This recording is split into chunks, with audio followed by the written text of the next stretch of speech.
Welcome to Penrose Learning, where we make understanding easy. You start now by ensuring Git, the GitHub CLI, and your chosen test runner are installed. This avoids interruptions later.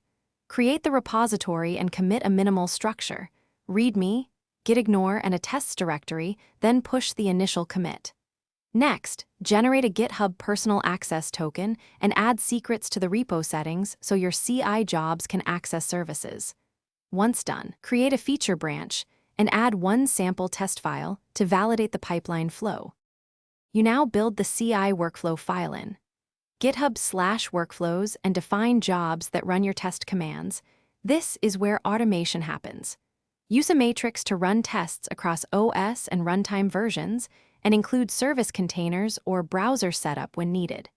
Cache dependencies to avoid long installs and set fail-fast on large matrices to save cycles. Make sure to include steps to upload artifacts and test reports so you can inspect failures quickly. Commit and push to trigger the first CI run. You finish by wiring test reports and annotations into pull requests so reviewers see failures immediately. Upload JUnit or HTML reports and add a concise summary comment.